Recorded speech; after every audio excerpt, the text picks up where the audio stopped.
Hello, everyone, and welcome to episode number 19 of the Void Frogs podcast. My name is Stifflered, and I am joined by my co-host, the qmagnet, and one very special guest. We're going on a podcast. We're going to catch a void frog. What a beautiful day. We're not scared. Oh no. Oh no, a wizard! A keen wizard. We can't go over him. We can't go under him. We can't even go through him. I wonder. We're going to have to ask him to come with us. Please welcome the wandering wizard of 101 ideas. From the common people to Wizard Keen, Mr. Adam Clarke! Thank you. Welcome, sir. It's great to Thanks have you very here. much. That was a crazy introduction. It took me totally by surprise. That's the point. That's the whole plan. No, that is, yeah. What 10, do I get for a 10. rating? What's that? 10 out of 10? Yeah, totally. Yeah, it's amazing. It's amazing. Yeah, I was like, okay, tick, tick, tick, and tick. My favorite is when we write something and then nobody else really gets it except for your core fans. It's like, what are you talking about? Yep. That was so weird. He'll get it. Yep, totally. No, that was ace. I am going to point this out before we even get into who you are, what your name is, because you have so many different names. And all the projects, aliases. All your aliases, all the projects Trying to avoid the law. You're watching on YouTube. You can see there's a bit of a similarity. We got the hair, we got the beard, and I want to say your beard is exactly what I have one single little gray hair, and I just want it to take over everything, and it won't. I want can't the gray hair to get to your point and look so epic and wise. I just look so. That's to say, he thought he was coming on here to talk about all his amazing skills, Exactly. and you're just Let's talk about beards. Yeah, okay? exactly. Grooming. Let's do it. Let's go. Yeah. Pivot. How did you get it so gray? Give me the tips, please. Oh man.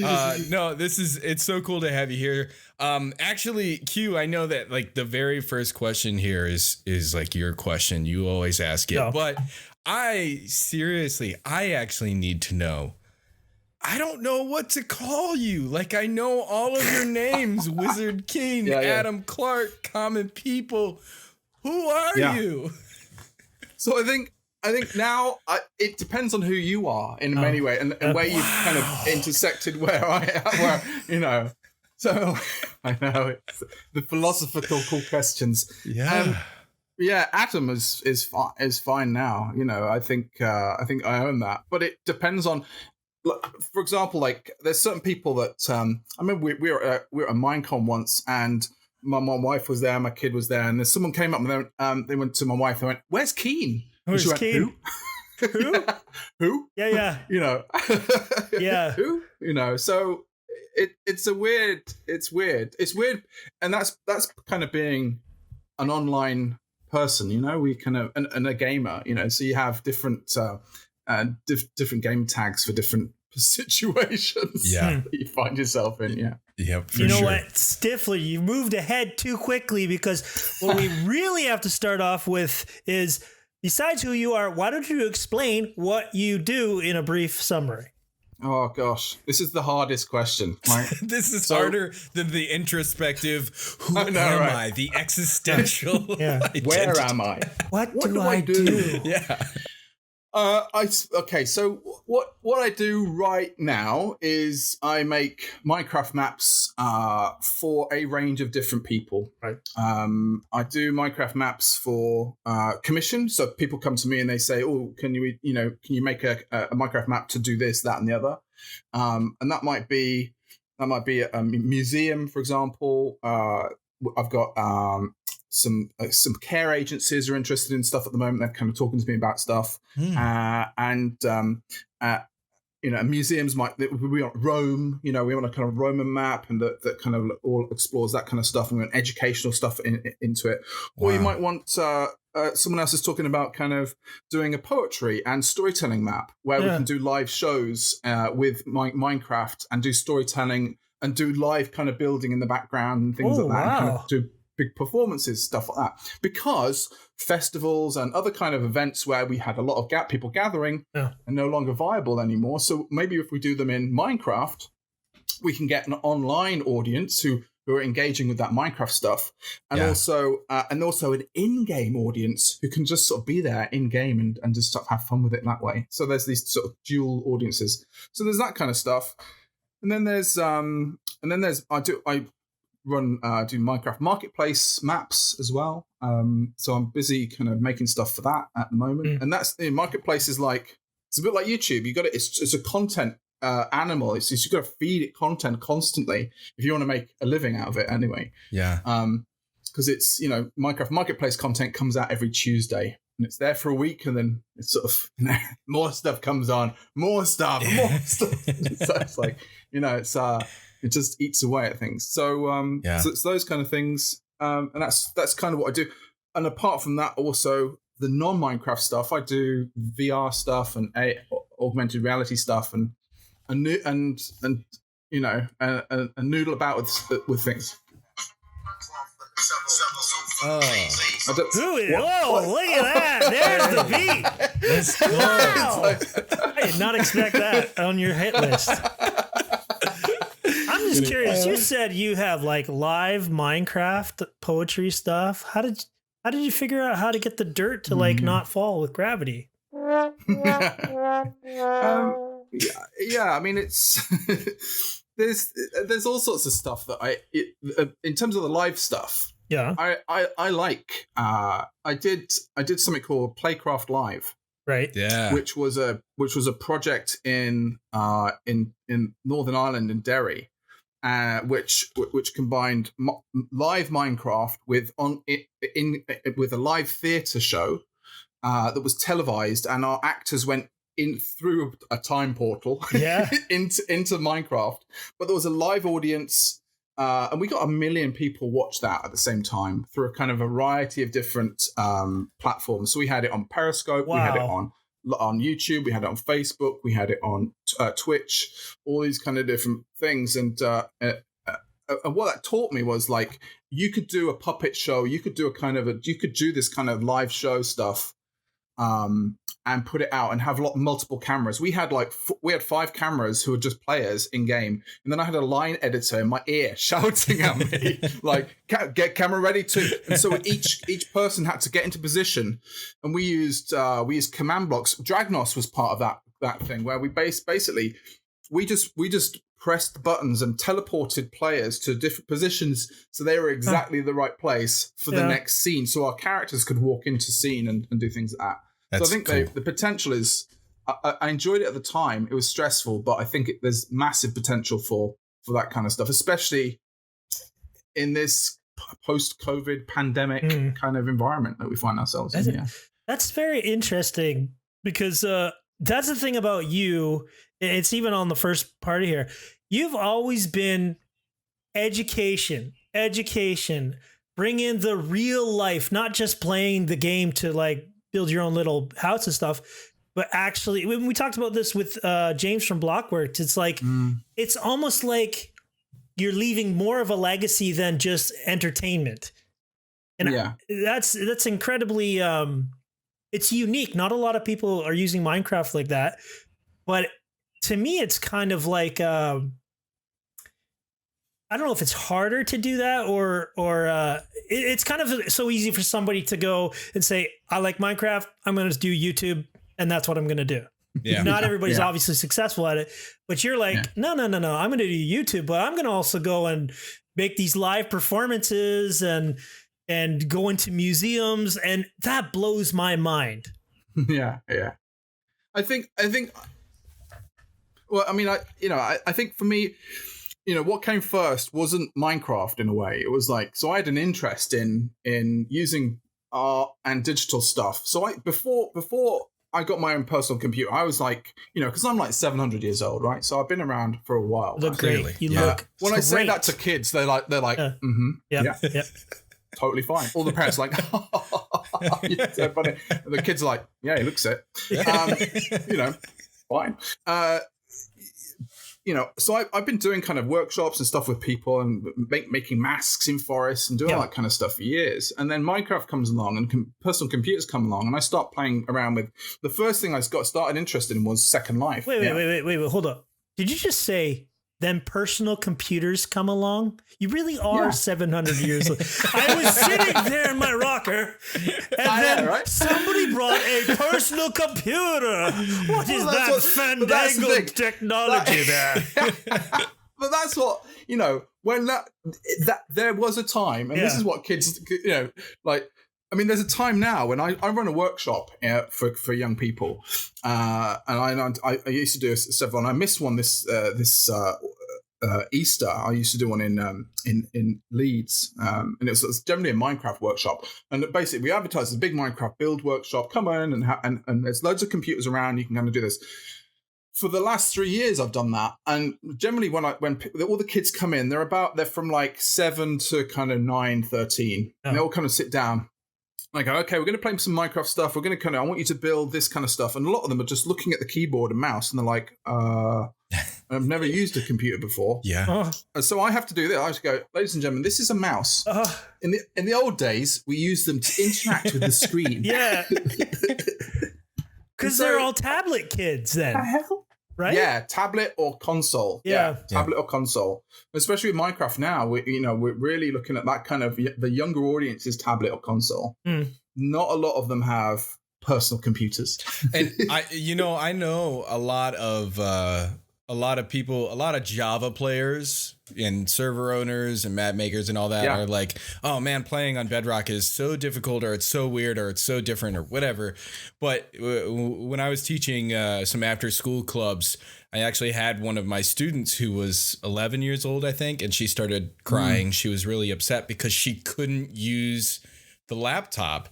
And so finally I actually just let her use my phone because I had Minecraft on there, and she was killing the wither and like doing everything. I'm like, no, what? I cannot do this, you professional.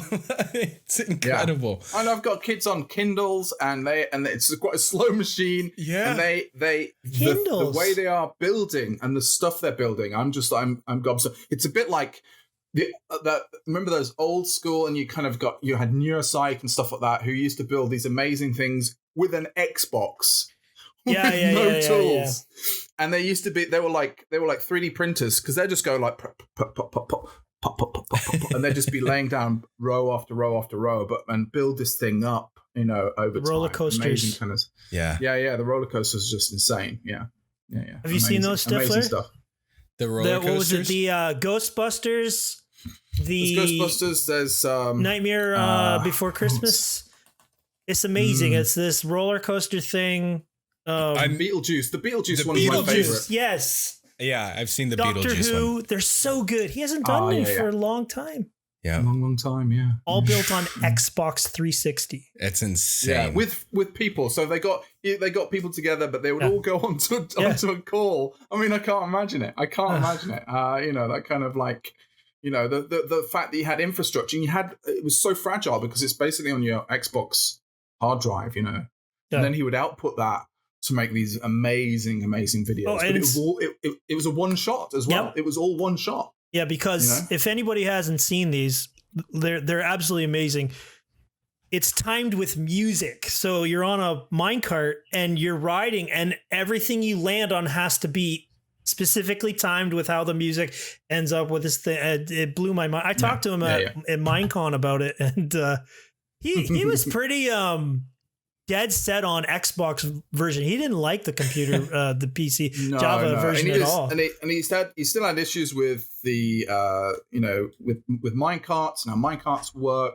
Like like Stampy. Stampy's like, his favorite version is that Xbox 360 version because they're so fast. They're so fast. I mean, even now Stampy's started doing Bedrock version. on his Xbox, and he's the controllers. He's too fast for what he's expecting to happen with the UI and everything else, because he was lightning. I've never seen anybody as fast as him. With a controller. Yeah. If I can remember, just a quick note. If I can remember, I'm going to put the link to the Beetlejuice video on the YouTube version or in the description on the podcast, because you guys really seriously need to check it out. It's like it blew my mind.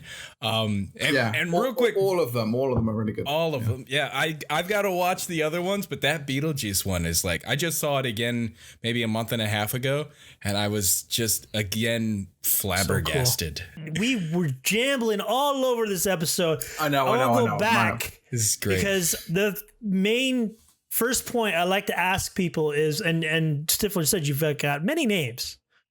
Yeah. But you were, for the longest time, known as the Common People, or that was kind of, that's even your website now. Wizard Keen with the Stampy videos. Where do those names come from? What's the story behind that?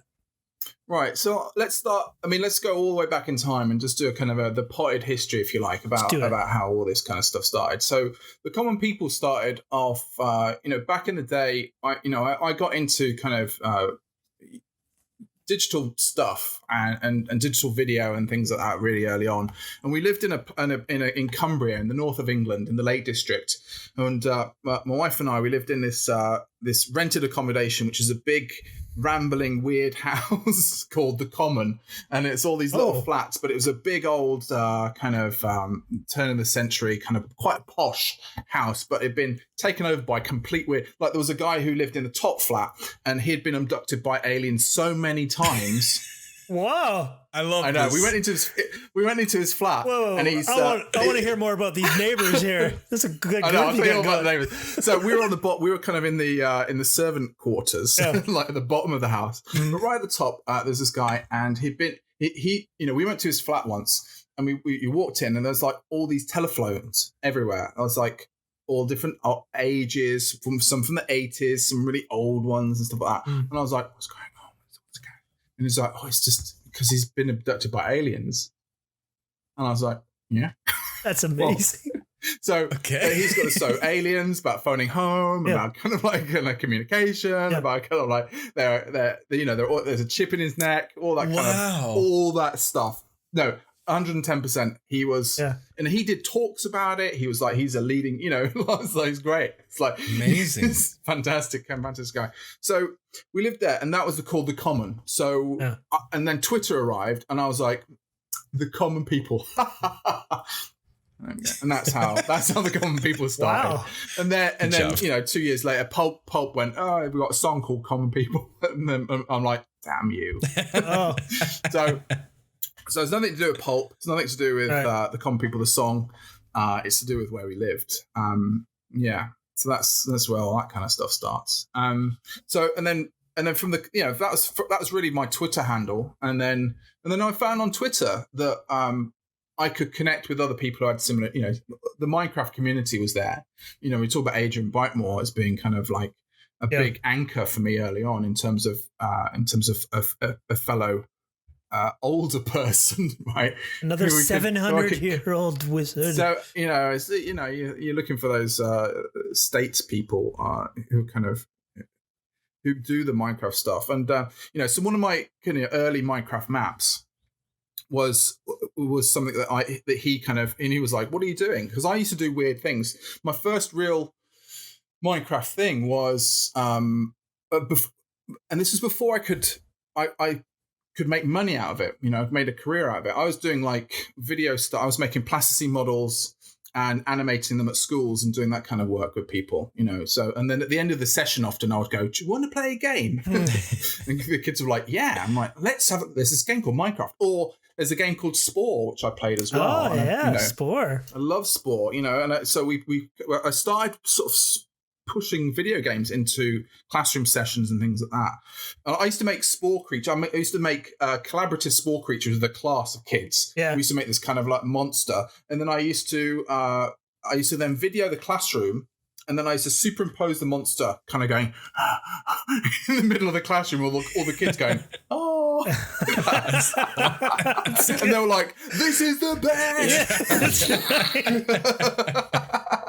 Because they felt, and this is the thing about this, they felt that they'd contributed to that creative moment.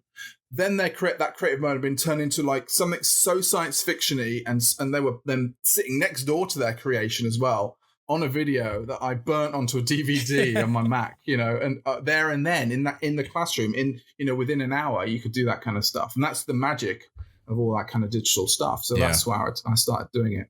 But I'd started doing, and I did that at a museum. I'd done some plasticine kind of animation stuff. And the museum said to me, and they go, so what else are you doing these days? I went, last night I made Hadrian's Wall in Minecraft. And they were like, what? I said, yeah, I found out that you could get satellite digital data of the north of England. And I got a height map, and then I turned the height map into a Minecraft landscape. And then I drew Hadrian's Wall along it. And the museum were like, what? What? I thought you make dirt huts in that game. What do you mean? What the hell? And they went ding like this, and then then they said, "Do you want to do a job? Do you want to do?" We did and we did it for. This is when Minecraft back in the day was not played by kids. No, really. Yeah. It was, it wasn't a play. It was played Not by at first. Grown-ups who were like nerding about. This is amazing. I'm taking a height map and I'm doing it.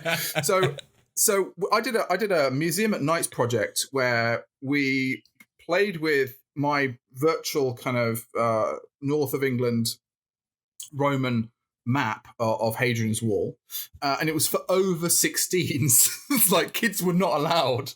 We had a bar, there was a disco, there was all sorts. There was massive screens. We had Kupo and Featherblade building in America on these big screens and showing kind of their build stuff that they were kind of doing as well. And then I got museum staff to help build a Roman stuff, and that experience led to Tate Worlds, which was the work with Tate Britain. Because to be able to do the Tate Britain stuff, all you had to do would have had to have worked in a museum doing something digital, and I was like, tick. Yeah. Yeah, I've done that. Wow. I'm your man. So your Tate, go into a little bit of I'm skipping so much stuff. But anyway, the Tate Worlds was kind of like when we first met, you and I met at Minecon 2015. Oh, and by the way, do you still have the qmagnet? Yes, it's on our fridge. Yes. Yes. Yeah. Definitely. That's I made these fridge magnets and gave them to everybody. Ran out quick. I should have had twice as many. Anyway. Oh man, they were good. I'll be on eBay later. You were involved with these Tate museums, which, as I understood it, you walk up to a painting that is normally in this museum. You jump through the painting and you get to visit the world inside the painting. Is that correct? Yeah. The kind of the pitch was, imagine a Minecraft world where you could walk up to a painting, walk into it, and maybe even just turn the corner and see the painting from a very different perspective. Yeah.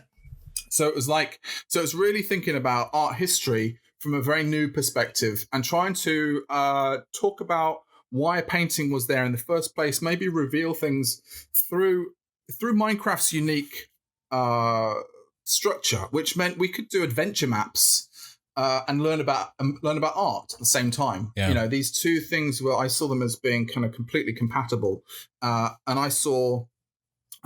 done some teaching as well at a college as well, and I taught art history. And I thought most of the time art history is the boringest thing in the world. So I was like, if we could make it like a kind of Minecraft adventure, wouldn't that be really cool?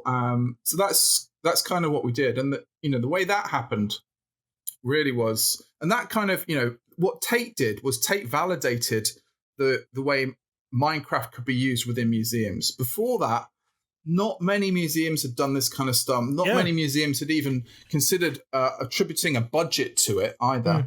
So the original thing, and the way into that is a kind of a weird story anyway. So the story goes something like this. They had Tate Museum, Tate Britain, which is Tate in the UK is an art gallery, and there's Tate Britain, there's Tate Modern, and there's Tate Liverpool, and then there's Tate St Ives, which is like in down the south there. Tate Britain is all the old stuff. Like people who are mainly dead, right? So, okay. So that's all the old stuff. So they had a competition, and you could enter the competition and pitch an idea to do something digital, in inverted commas, with stuff. And there was a £60,000 budget for that, and a £10,000 cash prize. And I was absolutely poor, right? I had no money. I was desperate. I was like, okay, this is a bit, it's windy here. Wow. So it's like my wife, she's Victoria's. She said, "Oh, this looks good. You've done something at a museum. That's all you need. You just need this thing." I'm like, yeah, whatever. I get on with my day. 2 weeks later, she goes, "Are you going to do that thing?" I'm like, "When's it due by?" She went, "Tomorrow." I'm like, "This is amazing." Okay. I was like, I said, "Do you want to help me write it?" And so she goes, "Oh God." All right then. So we get down on the kitchen table, and she goes, "You dictate, and I'll write it down." And I go, "Right, okay." So I start wondering about this. Oh, what about it? And she's like, okay. And she's typing it up and stuff like that. So I just, it all comes out in one go. This kind of whole idea, kind of like, okay, it's paintings. You walk into it, it's Minecraft. It's kind of like this, and and it's just me and my wife around a kitchen table in the north of England. We're not a company. We're not anything like that. We just submit it, and I sort of forget about it. Thinking we'll never get it. That's silly. 4 weeks later, I get a phone call from Tate Museum. "Hello, is that Adam? Hello, congratulations." I just want to say, I'm like, so there were like 5 people who had been like most organisations, mostly in London, none of them in the north of England. Like the BBC had pitched something, they'd failed. Whoa, nice. I know. Like sort of art groups and stuff like that, design agencies, all these kind of people had submitted stuff. Yeah. And we were shortlisted. So that was, and we called it at the time, we called it Tatecraft, I think.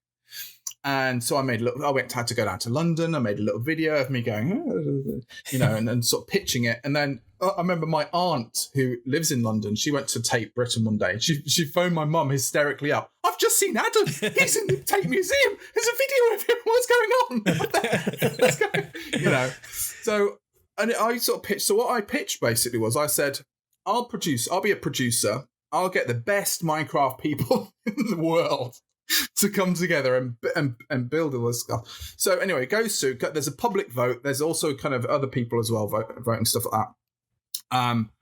We lose, right? We don't get it. I go £10,000. I go, oh well. Shed a tear. We all cry a little bit. We drink, too much, and then we move on. And then but a week later, there was a program on Channel 4 about Lego and how cool Lego is and stuff like that. Anyway, the Tate were watching this and going,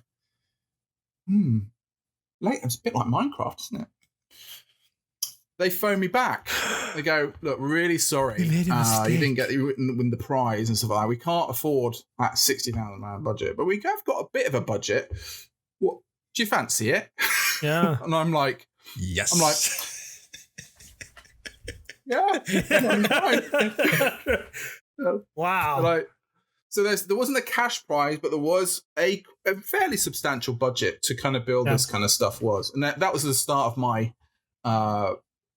being a producer. Put a producer hat on and start thinking about how do we design something? How do we collaborate with other Minecrafters from around the world? And what kind of tools have I got? And all the mistakes that we made and all that kind of stuff. Brilliantly kind of put together. And we kind of produced 4 or 5 maps for Tate that looked at that kind of, I mean, we spent a year, Tate and I spent a year thinking about what artwork we could do, asking for permission. So I wanted to do Salvador Dali. Oh, we wrote to the Salvador Dali, foundation. They were like, No. Why?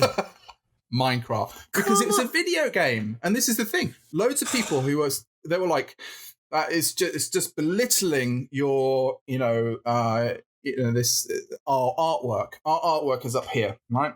Yeah, it's art with a capital A. It's just so it took us a while to kind of get that. So that's why, in a weird way, most of the artworks are Tate own in terms of copyright and things like that. It's like this is our stuff. We can decide what we want to do with it, and everybody else can, So we never really got a lot. I wanted to do some other artworks, and we just never got permission from estates or kind of people who looked at the video game that we were kind of going to do, and they thought it was just silly. Do you think that they would change their mind now, because it's been done a few times? I think now. Definitely. I mean, I'm getting people are coming to me now. Yeah, and I think that's because Minecraft is so mainstream in a way. Yeah, that people thoroughly understand it. Back then, people still didn't really understand it or what it was or how it could be used. I mean, also one of the nice things about the Tate stuff was like, everybody wants metrics. How many people played it? Who does this? How many downloads can we get? All this kind of stuff like that. So I designed a metric system, which was like, YouTube was still the biggest place where you could watch stuff. Yeah. So I said, we shall use YouTube and Twitter and all these, and we will count how many people watch videos of people playing our maps, because that's still, you're still getting your, the Tate brand or logo and all that kind of stuff. Yeah. And those ideas are still being kind of explored by YouTubers and by other people like that. So, and the YouTube metrics are just insane, in terms of people who've created content from our stuff. And that's when I met all the YouTubers, because I was like, I've got this amazing map. You really like it? It's like what YouTubers wanted. They wanted content to play that was unique and interesting and stuff like that. So, I just reached out and just tried to put it under people's noses so they could kind of go, oh yeah, I'll take that, And then we faced the problem of like, just tell the people who made the map. Yeah. What? We talked about that a few times. Oh, now you're pulling on my heartstrings. I know. You knew. That's what you wanted to talk to me about. But that's, that was where it was. Yeah. That's why, in a way, we branded those maps in a way that made it kind of simple. Yeah. For them to do. Yeah. Man, we talked with James Delaney from Blockworks recently, and I want, like, talking with you and talking with him and others, I want a revolution, dang it. Like, Minecraft is not a video game anymore. Stop calling it a video game. Yeah. It's not a kid's toy. This is a game. Don't play on a disrespect video. Me. Don't. Video do you know who I am? I'm Adam Clarke. I'm gonna hit your house with combustible lemons. No. You gotta put your glasses on and then say it again. Do you know who I am? There you go. I'm Adam Clarke. No, but seriously, who I am. It's I should have tried it with a British accent, but I would have offended. You know who I am. Hello, Governor. I come to make a Minecraft map at your museum. It's so rude. But seriously, though, it is a tool. It's not a video game. And James was saying that, like, if we just did not call them video games, if we didn't call Minecraft a video game, it would be taken so much more seriously. So I have to ask you, Adam, what would you call Minecraft? So I call and I get this a lot, and I've talked about this, and I've done talks to museums about this as well, which is, Minecraft for me is a medium like paint or clay or, crayons. It's a medium into itself, and it's a medium that I still, I'm not bored of yet. That's good. A lot of people call it, it's got the Lego analogy, and I think that's fine. But it's more manipulable than Lego. Lego's got some nice qualities to it, but it's more like digital clay. Yeah. You can really kind of create stuff. You can kind of then put stuff inside it and make it kind of come alive. Yeah. And that's the great thing about Minecraft. It's got an interactive element to it that is beyond simple blocks. And the way that it works on or with people, because it's apparently so simple, it gets under your skin really quickly, and so you can kind of create all sorts of experiences with it. And the brilliant thing is as well, it's still quite intimidating to kind of grown-ups or people who say they don't really play video games, even though they probably play a whole load of video games on their phone. Yeah. So there's that balance between what a video game is, what art is, that's shifting. I think that's, there's a kind of, things are rumbling underneath that kind of area at the moment, because you've got so many video game generally kind of becoming almost like art. You've got whole orchestras being kind of, produced and stuff like that. I've been working with some musicians recently to kind of create audio and sonic experiences that can be played just through Minecraft. So again, I'm looking at Minecraft as a thing to publish audio on, within the marketplace, right? Yeah. So instead of buying an album, why don't we buy a Minecraft marketplace map and listen to an album on it by walking around a magical garden and discovering the each track, So you can kind of do that kind of stuff. So you're making a sonic experience that people exclusively can listen to on their console, on their iPad, or on their Kindle. Hey, what's your next album in? It's not on iTunes. It's in Minecraft, actually. Minecraft, exactly. I mean, imagine that. Yeah. Imagine, that needs to happen. We do that. It would be well. I've got a small band doing it at the moment that we're doing it with. And we'll see where we go with that. And then I've got kind of a couple of other people who are, who like I've also done this thing where it's just like I'm working with a guy who records, we said, you can hear birds, right? Yeah. Well, this guy, he does like audio recordings of nature and the ocean and things like that. So I wanted to do a kind of a meditative Minecraft map. So you can just press a button. It's like, the ocean. You just whoosh, whoosh, whoosh. Or like, so it's like meditations with Minecraft. That's like if you're really stressed out, right? This is like download my map on the Minecraft marketplace right now, and you can listen to a whole range of kind of like chill out sounds. That hits close to home because my wife is a massage therapist. She puts on the music that's all ambient. Yeah. Now I'm just thinking, I need to relax. Here, have this phone. You just start playing in your Adam Clarke world. We'll do some parkour. It's the most relaxing parkour map you'll ever play. That's right. Oh man, gosh. All right. Let's we would be, is the proper term remiss? I don't know what that word means, but I hear people say it all the time. We need to talk a little bit about Mr. Stampy, Wonder Quest, Disney, I believe was a Disney maker or something. Oh, don't choke, don't die. That'd be a good episode. 700 Adam years Clarke's old. Final. I know. You a lot of your audience knows you as Wizard Keen. My kids know you. Actually, my daughter, I said, I'm having a guy on the show who from a show you liked. And they go, wow. Stampy? I'm like, no, the other one. No. Keen? They call the you older Keen. One. Keen. Why don't you give a brief explanation of how that came to be? Right. So, I mean, that's interesting. I mean, that goes way back to me meeting Stampy for the first time, I suppose, and how that kind of how we encountered each other.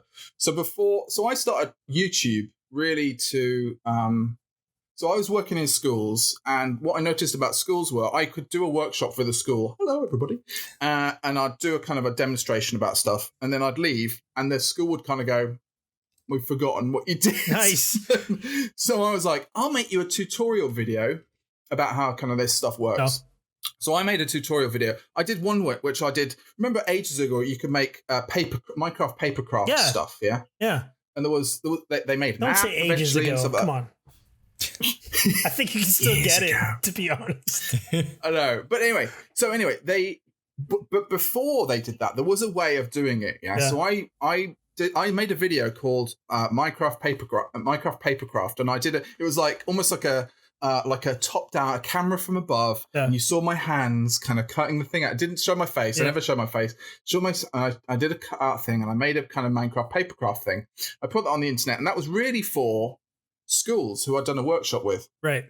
And I left it, and it was about a year later that someone brought out an app that could do it. Oh yeah. Do you remember? And at the time, and I'd monetized this video. I just like put it monetized and forgot about it. And and then a year later, I was like, me and Vic were like, oh, we really need, we're poor again. They've got no money. We need £60 for the rent. It's like poor artist. That's what I do.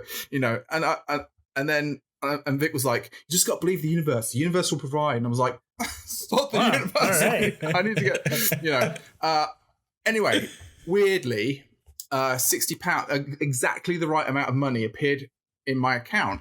And I was like, where's this from? And it's from Google. And I was like, what? Because Google had this, like, you don't get any money until it hits the £60 and then it sort of dumps into your account. Google is basically the universe. So, So I was like, oh my God, we can afford a rent, and the rent went through. That's cool. And I was like, so I looked at it, and basically what happened was that video that I'd monetized a year ago, the app, because it was Minecraft papercraft tutorial. Yeah. It suddenly went viral, Yeah. Because it just sort of attached to the same thing, and I got 100,000 views on it and stuff instantly, and I got a load of money, and I was like, I can make money out of YouTube. Incredible. So I started making a couple of videos. So one of the videos I did, I made a video when Stampy comes to tea, yeah. Mm-hmm. And the video before, that classic children's story stuff. Because we're going on a podcast. We're going to catch a podcast. We're gonna catch a big one. Yeah, lovely day. So it's because I've been, being a dad basically, and telling those stories to my kid every night and stuff like that. And when the Stampy comes to tea one, I've been reading when the tiger comes to tea to him. And one night I was like. It was like the 7,000th time I'd read it to him, and I was like, oh my God, I'll just change it up. I'm just going to loosen it up for myself and make myself. We love Stampy. We watch Stampy all the time. So I said, when Stampy comes to tea, his face lit up, my face lit up. I was like, this is funny, and we just did a whole thing there. And that night, I was like, it's a great idea. That's a great idea for a video. And I tweeted Stampy. I said, hello, Stampy. I know you don't know me, but can we collaborate on a video? He had like 1 million subscribers at the time. And I was like, I know you're pretty famous and all that kind of stuff. Blah, blah, blah. He immediately got back. It was like the right time of the night. Like when people are on Twitter and they just see something come through. Yep. We started DMing right there and then. What? He goes, yeah, that'd be fine. And I'd also been doing tutorial videos as well. I did this thing called 101 Ideas for Minecraft Learners. Yeah. A series of kind of videos about kind of what you can do with Minecraft and, things. And that was really for teachers and parents and things, and people who want to kind of do stuff. So he'd just been starting to get sort of YouTube famous, really big. And I think Maker have been kind of thinking about stuff. So he collaborated with me. I got Squid involved as well. Squid's in there, just sort of doing a couple of lines and things like that. They just sent me audio and I faked the whole thing and stuff like that. But we became kind of like, sort of, that Twitter friendships. Yeah. Anyway, he got internet famous and was going to Maker. Maker made him this offer. They said, let's do something. What do you want to do? He goes, I want to do sort of an educational show, that kind of thing. He started looking at my videos and sort of thought, oh, this is a guy doing tutorials and things like that. So, because originally they were looking for it. They thought they'd have to get a teacher and they'd have to train the teacher to play Minecraft, and then they could make a kind of video about it and stuff like that. So there is somewhere on the internet there's a video of me and Stampy doing a screen test together. Oh, really? Where we build a train for a dog who has to go to the vet a particular time. We're going to do this rail stuff, just to see if we clicked. And and Stampy said, "Do you want to be kind of Wizard Keen, or do you want to be this person?" We didn't even know who he was yet, and that's how I became Wizard Keen. Which was, so I kind of joined the team, and I got to contribute to the kind of the educational content in terms of like, what can we cover with Minecraft, what works, because they didn't know. There's some producers in California, so I sent them kind of ideas. They wrote scripts for that and sent us back, and then every Tuesday and Thursday night for about a year, me, them, and Stampy sat down with a microphone and we recorded Wonder Quest. And they then took all our recordings, and I had a really big old Apple Mac computer that the fans just went, "Ooh."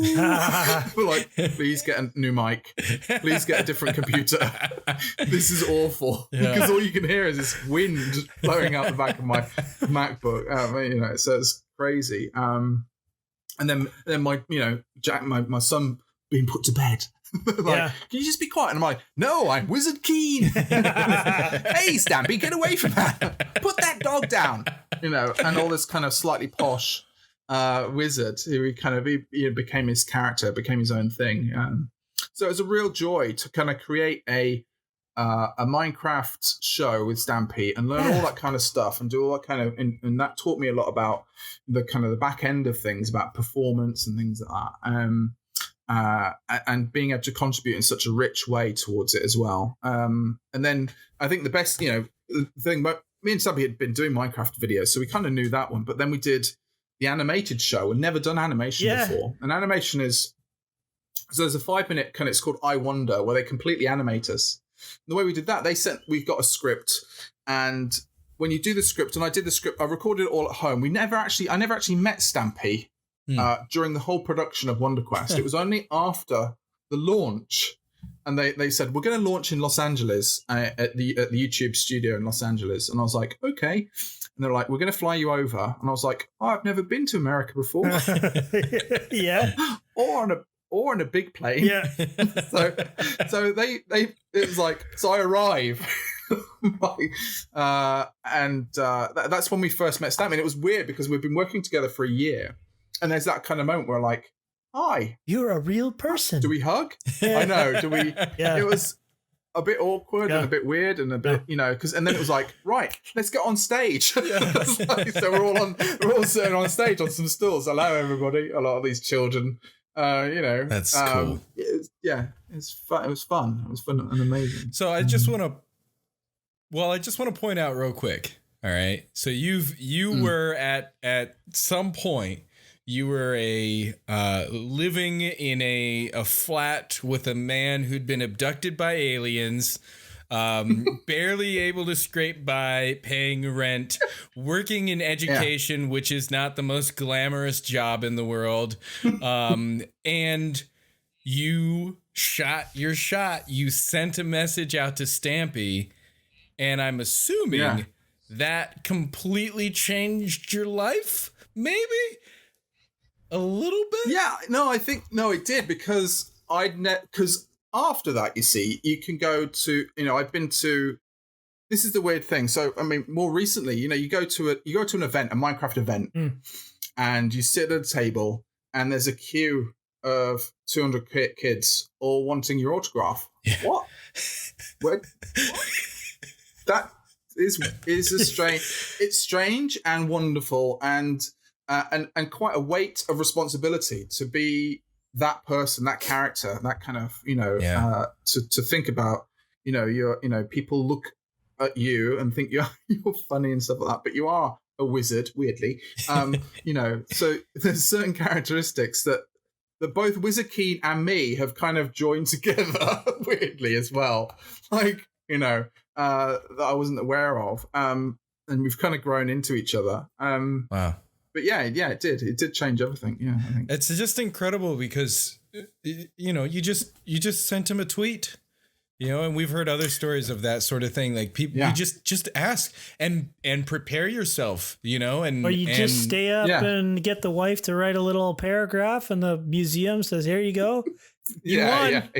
Hey, seriously. You just, and I think the thing is, there's lots of moments in my life where I didn't say yes, or I didn't kind of grab onto something and just move it forward. Yeah.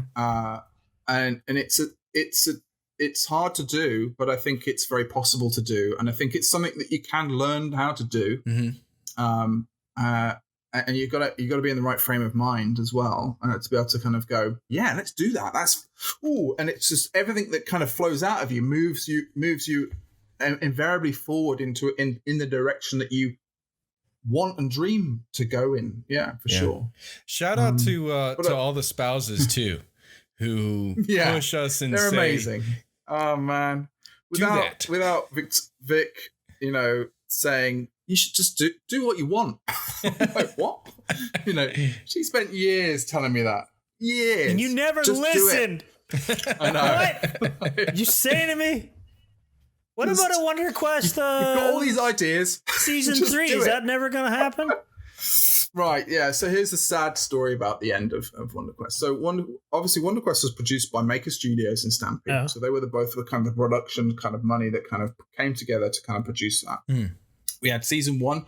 We did season 2 as well, which was fantastic. And at the end of season 2, I also produced independently. I produced some 360 videos as well.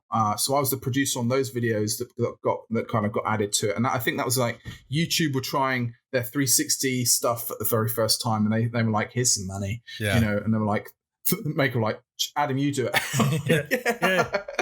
Yay! You know, so we got, you know, so I got someone to help me kind of make the 360 stuff, and we produced the script and the kind of things how to do that, and then Disney bought Maker Studios. Yeah. Which was great in many ways for a lot of people, but also there was a lot of restructuring with it internally in Maker Studios, and they kind of really dissolved Maker Studios in terms of its infrastructure and its people, and they put them in different places. So animation got taken, it got kind of absorbed into the animation studios, and you know, and all that kind of stuff. And so at the end of it, we find ourselves, nobody wants to take it further. You know, so it kind of you know, it kind of ended, you know, abruptly, much to you know, great sadness. And I think ever since then, I always get, maybe every month now, I get somebody emailing me or messaging me saying, "Wonder Quest season 3." Yeah. I'm like, I'm really sorry. Yeah. You know, but literally, I mean, I used to have it every day, every week, you know, and it was just, it was heartbreaking because it was so loved. Yeah. And it's still very watchable now. I mean, I still recommend it to people. I'm like, especially during the lockdown, people are like, we need something family friendly and something educational because our kids aren't at school. Yeah. I'm like, go watch Wonder Quest season 1. And I wonder, really, really good. I wonder, it reminds me of like Bill Nye when I was growing up. Bill Nye, the science guy. It's sort of, what do they call that word? Edutainment. Yes. What, learning can be fun. What, are you crazy? It was a magic moment where you could kind of put these two things together, where it was joy. Yeah. It was a joy. And I think my son was at the right age as well for it as well. So he kind of enjoyed it. Obviously now he's like, yeah, but did you say at the time, who's your favorite Wonder Quest character? Yeah. Stampy. Stampy. I'm like, right, Stampy. Yeah. Always Stampy. And in addition to your wonderful voice acting and your skilled map making, you're also a writer of books. You have what, 3 books? 3 books under your belt, I think? Like 2.5 books. 2.5 books. Okay. So one I contributed to. Yeah. Like I did a chapter of it in. Another one Vic and I wrote together. So we did an education book. And then grab the other book. Right there. Right. So the other one, which is called That's Why I Love Minecraft. Yeah. All right.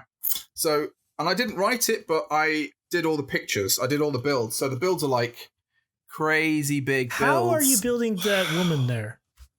Adrian Brightmore. Am I right? A little bit of Adrian Brightmore. A little bit of age. So there's things like that. Yeah. So basically, I've got a technique, and I suppose it's kind of, and it's become one thing that I really enjoy, which is I can take 3D objects, and I basically use Poser to create a kind of model. Okay. Yeah, and then I export that model as an OBJ file, 3D file, and then I voxelize that file into a Minecraft character. No. Then I use MC-Edit to bring it into a build, and then I take it to a server and I paint it all and stuff like that. And wow. So there's all this that kind of like, so I call it kind of like it's very much digital alchemy. It's like taking one thing and turning it into another thing. Mm-hmm. And there's often a kind of convoluted, weird process in between to merge these things together. So what I wanted, the brief for this one was like to create something that was so like people would go, what? Yeah. I wanted people's brains to really explode. That's not a dirt hut. What in the world? You built that? Yeah. And I'm like, yes. Yeah. But of course, when people say you built that, they think you built it by block by block. Yeah.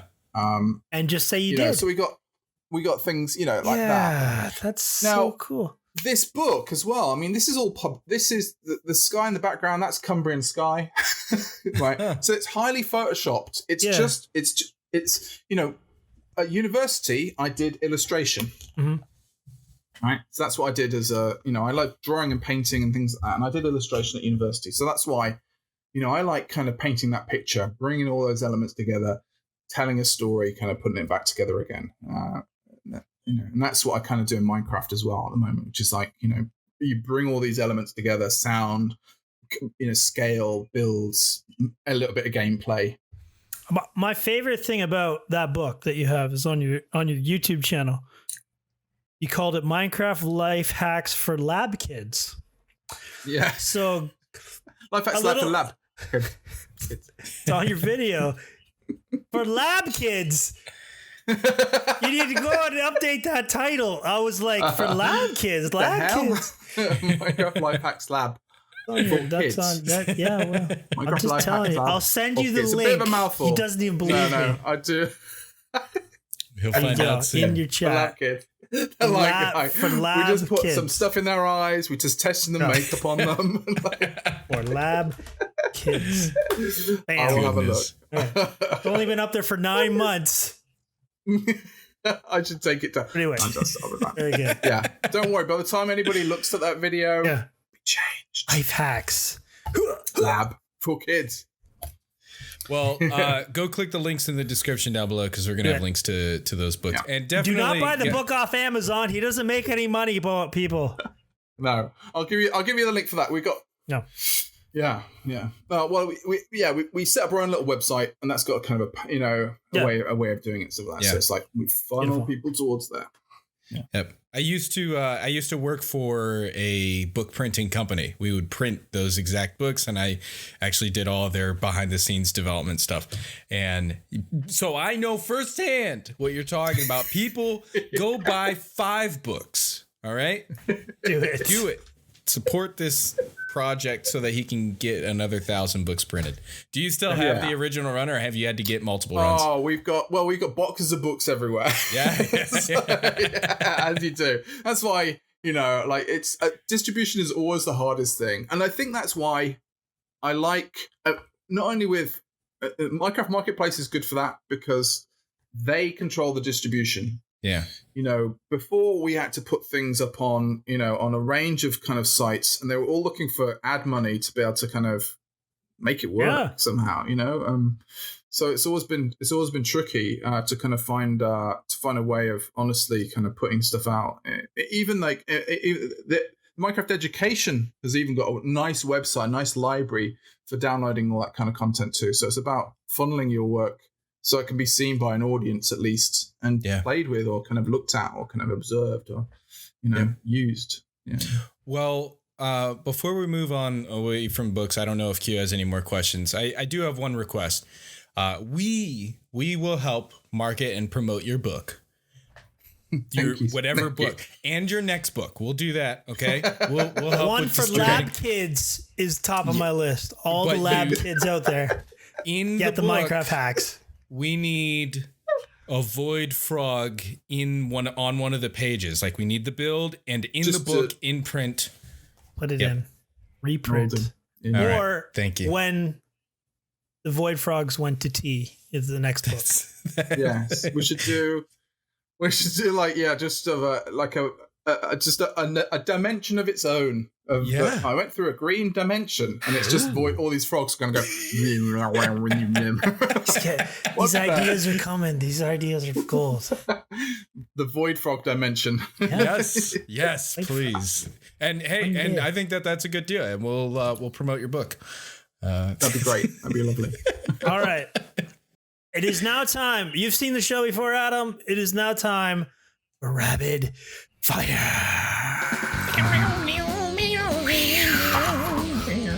Screen thing. Words across screen. Visuals.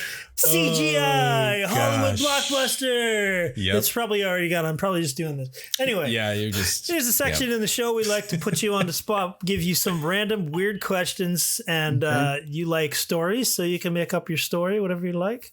Are you ready, sir? Yeah, I'm good. All right. Do it.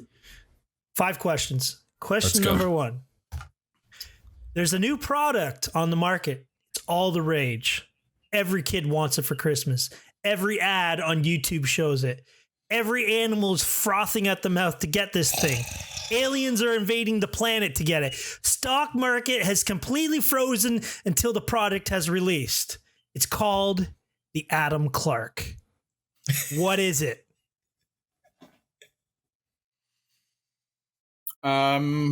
What is it? What is it indeed? What isn't it?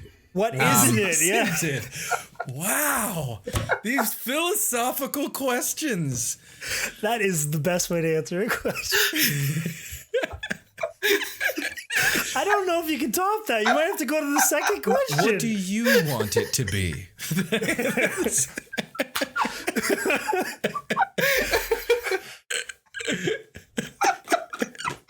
Very good. Yeah, I don't know how he's going to do it. Go to question 2. I'm going to accept that as the proper answer. Yeah, Yeah. that was it. Goodness. Buy it for the holiday season coming up this year. There's a sale on. It's the next Tickle Me Elmo. All right, question number 2.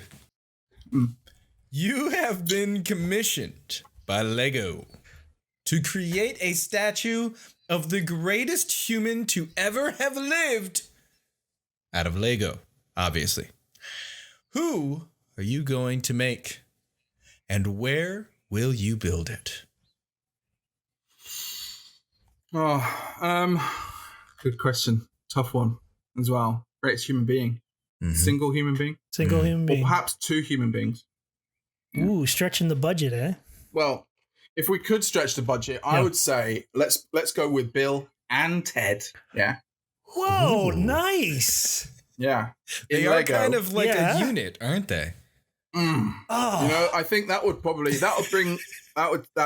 it would be world peace. It would be, and let's not put it in one place. Yeah. Let's put it in every capital city and every town hall around the world. Amen. Why is it? Yes. I hear the reviews said it was excellent. Wow. It's crazy because no one's going to know. Our audience is not going to know this movie. Well, Well, a good number. They will of them soon. They Yeah. will soon. It was before They're- John they're Wick doing was a Or fighter. Yep. All right. Bill and Bill and Ted's Ted. I love Excellent that. adventure. Lego. Go The look it fact up. that they weren't even have ever lived, but hey, there you go. Yeah. So, question number 3: If you were in charge of creating a brand new global holiday, what would it be? When would it be held? What kind of festivities would there be? All right. I would say it would be a marmalade on toast holiday, and it would come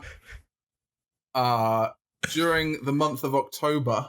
Yeah. And it would be like a 2-week festival of marmalade.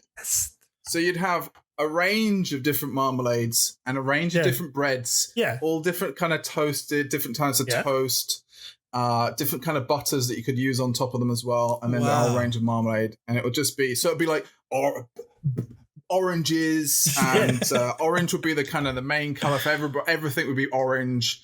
It would be a tasty month. I got it. Perfect. Because everyone who flocks to this place, they go on a marmaladecation.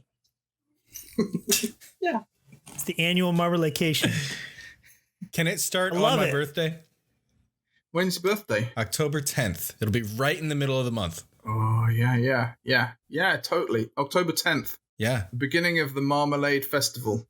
I love it. I'm in. Of marmalade. I don't even really know what you mean by marmalade, because like jam and jelly and pudding and cookies and crisps and all this stuff are so different. Yeah. But whatever it is, let's go. It's the thing. It's in between all of those things. Yeah. Marmalade is an orangey, in between, tangy breakfast, but you can have it anytime. Paddington Bear eats a lot of it.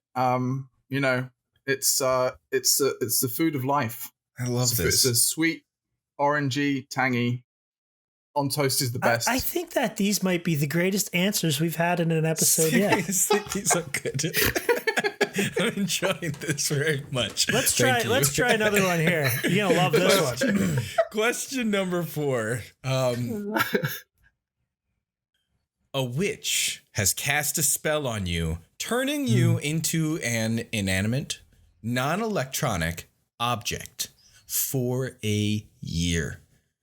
To be changed back into human form before the year is up, you need to be able to get at least 1,000 people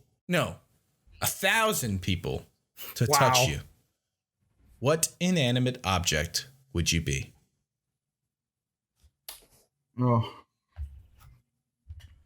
I would be the... What wouldn't I be? Well, I would be the main marmalade jar. The marmaladecation. I'm taking this too seriously. No, what would I be? I would be, I'd be the lid of the thing that you squirt hand sanitizer. Oh, current events, bringing in a smart. That would do it. And I'd be like, and I'm out. Yeah. Boom. Yeah. Now, are you talking about like one of the, like a disposable hand sanitizer? Because like that would get maybe, a couple hundred little squirts, but you need 1,000 people. I'm talking about the ones in supermarkets, the industrial ones. Oh, okay. I'm talking about not the sanitizer itself, but just the pushy butty thing. Yeah. Okay. And then it turns out that it's actually a motion sensor one. So, no, that's great. That's a good answer. That would definitely get you out of there pretty fast. I think I overthought it, but there we go. Yeah, that would do it, wouldn't it? Yeah, I think that would do it. Can't think of anything else. That'd be world record timing. Very good. Question 5, rapid fire. May have heard this question before. Okay. Ahead of you is a burning building. Inside the burning building is a zombie, a creeper, a skeleton, and a wither skeleton. You can only save one. Who do you choose? I choose a zombie. There's no hesitation. No hesitation at all Just in that. I choose a zombie. What? Come at me, bro. Zombie. Right, okay. So there's a couple of things about zombies, right? So zombies, they used to be people. Right? Sure. That's true. Right.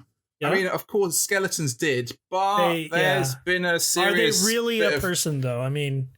and also, I hate skeletons. Yeah. Well, there's one inside of you right now. I hate them. I pull out bones weekly. And that's where they should be. Yeah. That's where they need to Not stay. the Hydra's teeth. No. Yeah. Water. I get you. No. Zombie. Yeah, zombie. I think The zombies are angry. The wind bloweth. And also, zombies are, they seem they're the most misunderstood.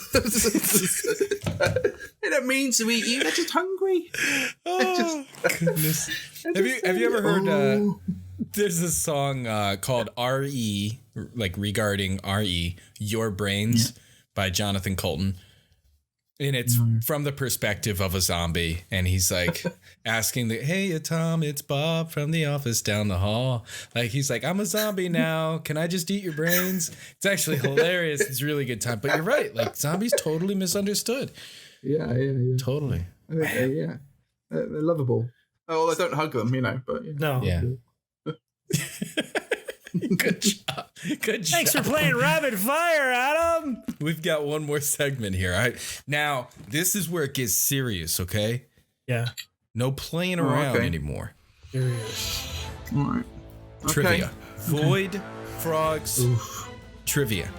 Adam Clarke Wizard Keen is the category. Okay. Gosh. And also the guest. Yeah. The It's just a happy contestant. coincidence. Yeah. We were going to give that category to last week, but... Yeah. Yeah, they would have gone, what? Yeah. What? So we have 5 questions here. I have a timer in my head, and actually now I have a timer on this computer monitor. Yeah, you could do. Let's do it. I can actually head. keep track Put here. it on the screen right now. Put it. Oh my goodness! Now that's a lot of work. Whoa. The countdown starts at 1 billion. You've got lots of time left. Don't worry. Online. I'm gonna screen grab it.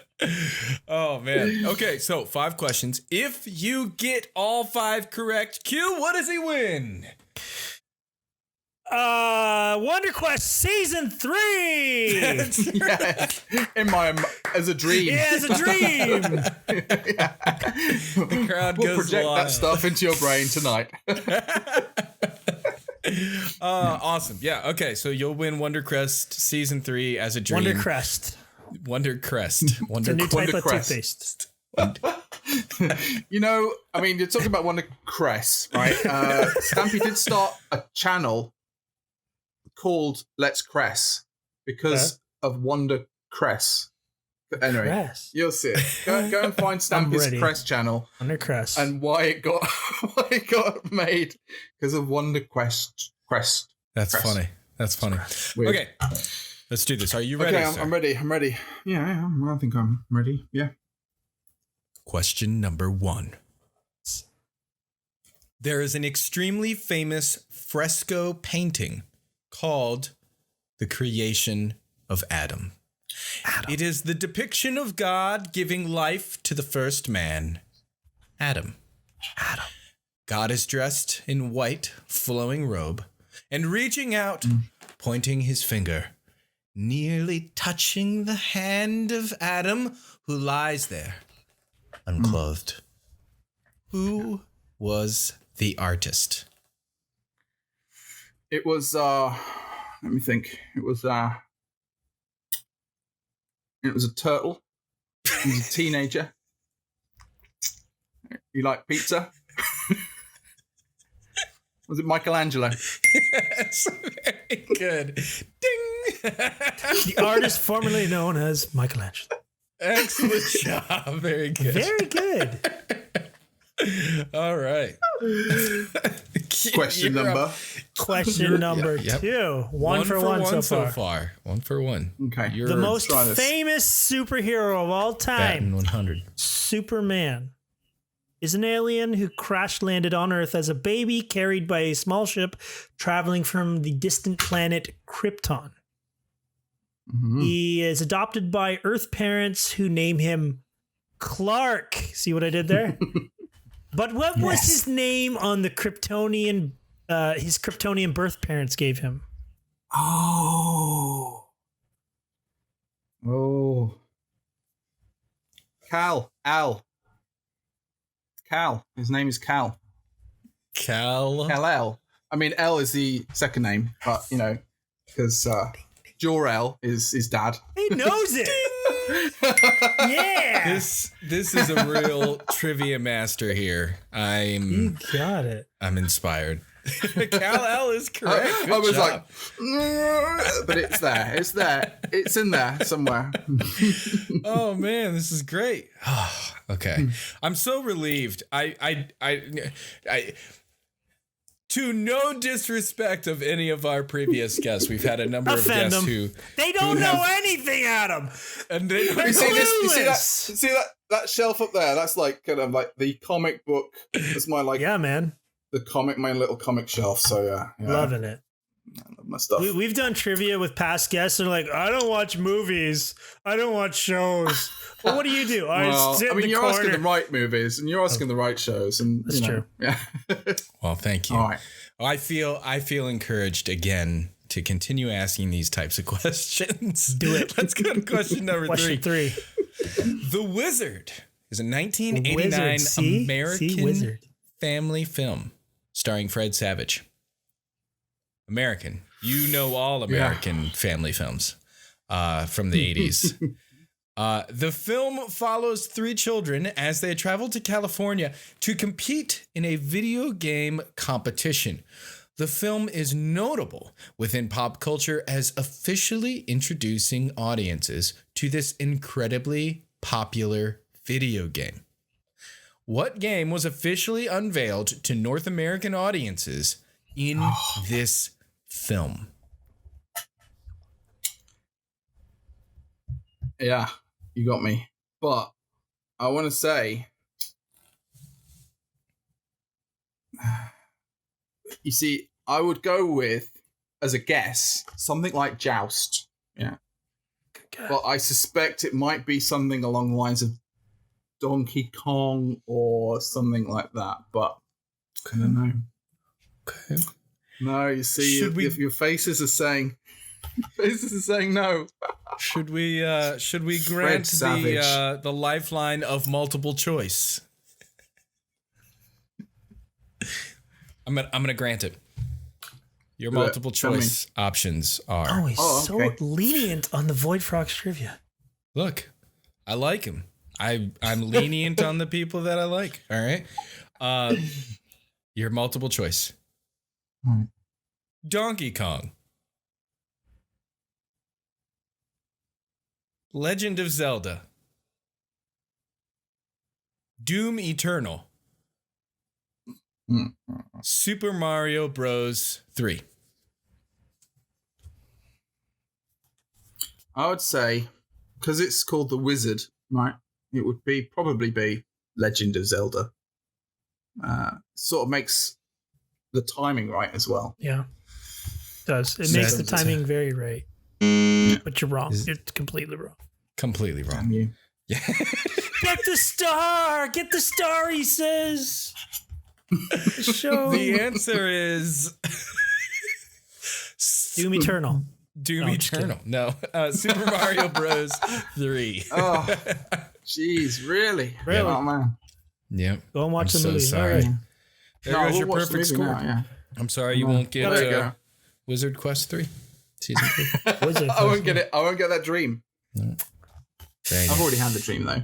Question number 4 in the 2 for Adam 3. Clarke Wizard Queen. I apologize, but Wizard Queen trivia. I say you're gonna type it up. Yeah. Void Frogs Wizard Queen. podcast. Wizard Queen. Wizard Queen. People are like, this is a strange departure. That's what you call. That's what you call your girl. You're my Wizard Queen, baby. All right. So, question number 4. that? Commander Keen. Commander Keen is a series of side-scrolling platform video games developed primarily by id Software. The series consists of 6 main episodes, a lost episode, and a final game. All but the final game were originally released for the MS-DOS, except for the final game, which was released for Game Boy Color. That's how long ago it was. However, on June 9th, 2019, so like almost a year ago, a remake or reboot was announced to be coming to iOS and Android devices by this popular game development studio. What studio made this announcement? Man, that is a hard question. Yeah. Commander Keen. announced last year. I think it was E3. If I'm remembering correctly. Yeah. Popular game. Who would do it? Who in their right minds? Who would in their right mind? What studio would relaunch an MS-DOS game? yeah. Commander Queen. Commander Queen. Commander Queen. We could give him another a little hint. What's the first game that game studio released?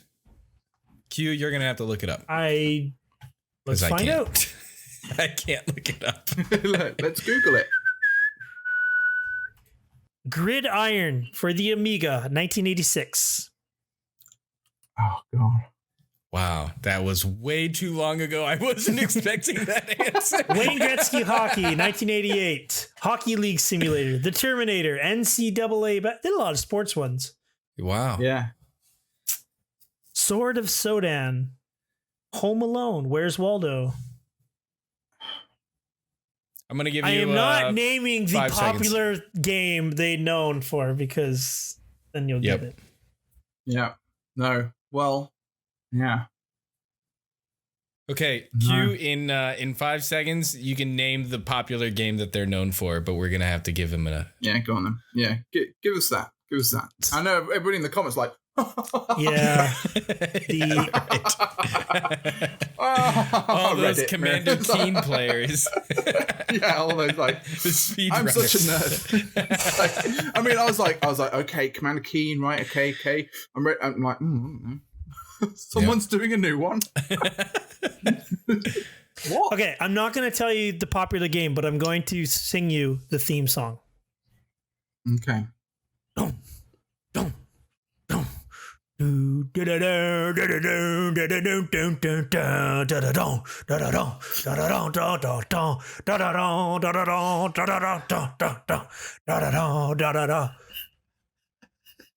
Should give it away completely. I can hear it now. I want to hear it now. Just give them the answer. Oh, wait, yeah, it's your question. Yeah. What is it? The Elder Scrolls. They're created by Elder Scrolls. All right, so it's Skyrim. It's those people. Those people. That's it. Ding! Those people! That's the answer. The correct answer I was looking for is Bethesda. Come on. Fallout. It's okay. That's okay. In 2 hours. Come on now. Yep. Come on, Lyle. My drinks run out. Don't worry. You can still have your shot at getting Wonder Quest Season 2 in your brain. Let's do it. Okay, come on. Let's do it. Okay. You got this. Let's go.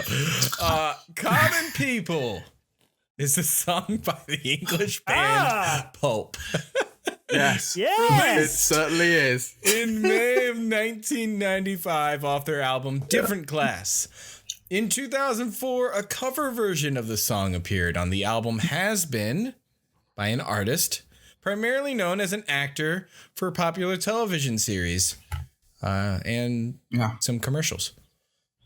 The cover was praised by the singer of Pulp, who was a fan of the actor who covered the song. Who was this actor? I see a white screen of Google reflecting on your glasses. Yeah. Well, I mean, I know. It's technically, we didn't actually mention that was a rule. So, I mean. Yeah, we didn't. Yeah, it's totally fine. It's not a rule this episode. Well, to be honest. Yeah. I didn't know. I couldn't remember his name. Yeah. I only know him as James T. Kirk. Right. But the real name is James Delaney. No. James T. Kirk. Yeah. I mean, you know who it is. I know who it is. I just forgot. Yeah. Who it was. Do we give it to him? Because I mean, it is. No. It is God, James T. God, Kirk. no. Yeah. No, but it was. But James T. Kirk. Would James T. Kirk have sung "The Common People"? Oh, Do you know what I mean? Yeah. Good question. Kind of like We're gonna find that out. He's on next week. In Next Generation, right? They do a bit of theater. They like dressing up. They kind of do that kind of stuff. Back in the original series, can you imagine Spock and Kirk kind of doing? We're going to do it tonight. We're going to loosen up a little bit. We're going to do a little bit of improv for everybody. Uhura, come over here. She's on the sax, and people would have done that kind of. How would they have entertained themselves back in the day? They've got the tribbles. They've got kind of other bits and pieces going on. Don't they have the thingy that like holograms anything they want to go to, or is that from the next show? That's Next Gen. Okay. Yeah. Unfortunately. Yeah, that's cheating. But I could imagine Kirk kind of crooning a little bit. Yeah. Over a microphone, a little bit like that. Maybe they'd watch movies. You think they'd watch movies? Like, just something Old about movies. Earth to remind them of Earth, like Free Willy or something like that. Free Willy. Free Willy. Of all the films that of all the whale got kind of destroyed. programs, they're like, what was the most traumatic film that we've ever been in? It's like, well, what about when we saved the whale back in 1982? Free Willy.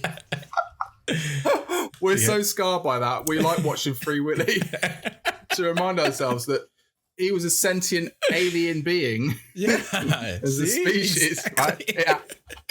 It's very, I think it Let's fits. learn about our alien cousins. Find out why they hated us so much. Because you polluted the oceans, my friend. Oh, man. Yeah. Yep. Do you know what I mean? I'm still not entirely sure if you got that question right. Is that's worth a point, eh? It's worth half a point. Yeah. Half a point. I got it half right, and I was trying to Google. Yep. The name of the actor. It's not even there. No.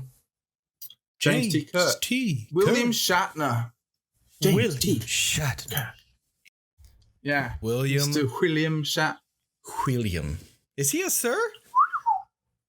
Sir William Shatner. Wow. He's not a sir, is he? Okay. No. All right. This is on another level because Free Willy got a 3.5 out of 5 star review by Roger Ebert. It is quality there, folks. Free Willy. That's tonight's curl up with the wife movie. And you got 3.5 points. No, you got 2.5 points. 2.5 points out of 5. Good for you. You did great. Which is almost exactly half. Exactly half. You're right. Exactly half. I tried to get you to say Willie and maybe make it click. Yes. Willy. No. That's not Free Willy Shatner. That's not how the noodle works. The noodle is like, yeah. oh, this is interesting. Yeah. Oh, what's this? Oh, what's that? Oh, interesting as well. Oh, look, a rock with a hole in. It's like, the associated stuff. It's rough. Well, hey, thank you so much for playing the Void Frogs trivia. Brilliant work. 2.5 points. Number 1 in my heart. That's right. Oh my goodness. No, it's been a pleasure talking to you guys. Absolutely has. Being able to talk about stuff as well is a rare treat. It's not every day that you get the opportunity to kick back and talk about this stuff and kind of really examine it with people who are interested and have got other questions and you can dig around in it. So I really appreciate you guys asking me on to here as well. Yeah, absolutely awesome to have you on. Totally. Why don't you tell everybody best way to follow you on social media? Yeah, so I think the best way for me to sort of find me and to see what I'm about is there's Twitter, which is the Common People at the Common People. I've got a website as well, which is thecommonpeople.tv. And you can there's a list of stuff, all the projects. I try and keep up my website up to date, but I'm appalling at it. So it's just like. It's like some descriptions, then it just sort of runs out of like, here's some pictures and stuff like that. If you're on Instagram, you can kind of find me on Instagram at the Common People as well. There's some nice, pretty pictures of stuff that I get up to and stuff like that. Nice. And then of course I've got my Minecraft marketplace stuff. I've got there's two sort of companies that we kind of run, which is one's called The Wandering Wizards and one's called The Wizard and the Wild. They're both whoa. Wawa. Wah, wah, wah, wah, wah, wah, wah. It's like the Charlie Brown teacher. Wah, wah, wah, wah, wah, wah, wah, wah, wah. Yeah. So that's how people can find me. Yeah. Brilliant. That's fantastic. You guys can see links to all of those places in the description and in the show notes.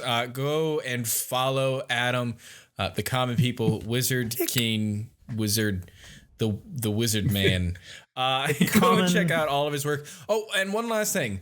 If people want to download schematics and maps and all that, I have your stuff on Planet Minecraft. I'm sorry. No, thanks. There is, I have got a Planet Minecraft thing.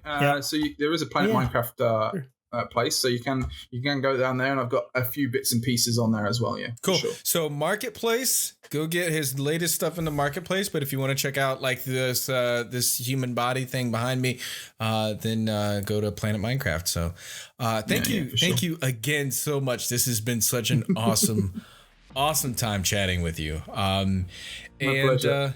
Yeah, totally. I think that's the end for us, Q. I'm gonna let you, if you Make want. sure you subscribe, comment, like, follow us on Twitter, follow us on Instagram, follow us on Tumblr, follow us on MySpace, follow us on IRC, follow us on bad at this. ICQ number 24412414445. And we'll see you next week. Void Frogs Friday, folks. Thanks for coming. I appreciate you. Love you. I'm going to give you the real thing. Twitter.com/thevoidfrogs, thevoidfrogs.com, YouTube.com/thevoidfrogs. You can find us on Apple Podcasts, Google Podcasts, Spotify, iHeartRadio, Spreaker, and now Stitcher. We are now on Stitcher, so go check us out over there if you'd like. Thank you all so much for watching today. We look forward to seeing you again next week. Oh, leave us a review on Apple Podcasts or on Stitcher. We'd love to hear your comments. Tell us what you think about Adam Clarke here, the Wizard King.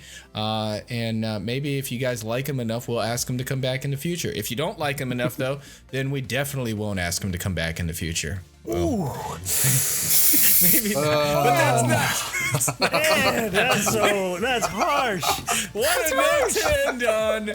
Oh, thank you. 2.5 points. Thumbs down. 2.5 points.